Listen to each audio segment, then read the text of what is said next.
கட்சியுடைய நடைமுறைன்றது நகர்ப்புறங்களையும் சரி, நான் ஆரம்பத்துலேருந்து சொல்கிறேங்க. இந்த கட்சி நான் அன்னைக்கு ஒரு பேச்சு இன்றைக்கி ஒரு பேச்செலாம் பேசலை. இந்த கட்சிக்கு இன்ஃப்ராஸ்ட்ரக்சர் இல்லைன்னு சொன்ன நான் தான். உட்கட்டமைப்புன்ற வார்த்தையை பயன்படுத்தினதே நான் தான். அதுக்கப்புறம் தான் உட்கட்டமைப்புன்னு தலைவர் இட்டுன்னு வந்துட்டாந்து போகிறதுலாம் அவர் பேசினார். அப்போ அந்த உட்கட்டமைப்பு என்னன்னு சொல்கிறேன்னா, நீங்கள் திமுகவோ அதிமுகவோ காங்கிரஸ் கூட எடுத்துக்கங்க. ஐஎன்டியூசின்னு ஒரு தொழிற்சங்கம் இருக்குது. கம்யூனிஸ்ட் கற்றுக்கிட்டிங்கன்னா சிஐடின்னு தொழிற்சங்கம் இருக்குது. ஏடிஎம்கே டிஎம்கேனா அண்ணா தொழிற்சங்கம், தொழிலாளர் முன்னேற்ற சங்கம். நீங்கள் பார்த்தீங்கன்னா தேர்தலில் அவங்க தனியாக ஒர்க் பண்ணுவாங்க, நிதி கொடுப்பாங்க. கம்யூனிஸ்ட் கட்சிக்கு நிதி வர்றது சிஐடியிலேருந்து தான் வரும். தேர்தல் நிதி அதிகமாக இப்போ வேறு இடத்துல தான் வருது வச்சிங்களேன். ஆனால் சிஐடி தான் பிரதான முதுகெலும்பு மாதிரி. இது ஒன்று.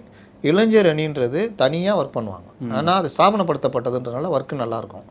மகளிர் அணின்றது வீடு வீடாக மகளிர் சுயதுக்குள்ளே அது இதுன்னு தனியாக ஒர்க் பண்ணுவாங்க, அதுவும் ஸ்தாபனப்படுத்தப்பட்டது. இந்த ஸ்தாபனப்படுத்தப்பட்டதுன்றல அந்த வார்த்தையுடைய அர்த்தம் என்னென்னா அதுக்கு பக்காவாக இருக்கணும். அது இவர்கள்ட்ட அது இல்லை, ஆரம்பத்துலேருந்தே இல்லை. அப்போ திரும்ப திரும்ப இந்த செட்டப் இவர்களுக்கு தேர்தல் வரும் நெருக்கத்தில் வரும்போது இடிக்குது. இன்னொன்று பாருங்கள், இவர்கள் நினச்சிக்கிட்டது ஒன்று, நம்மளுக்கு கேட்ட காசு கொடுப்பான், வருவான், போவான், நம்ம தான் ஸ்ட்ராங்குங்கிறாங்கன்னு. ஆனால் வேட்பாளரை வரல.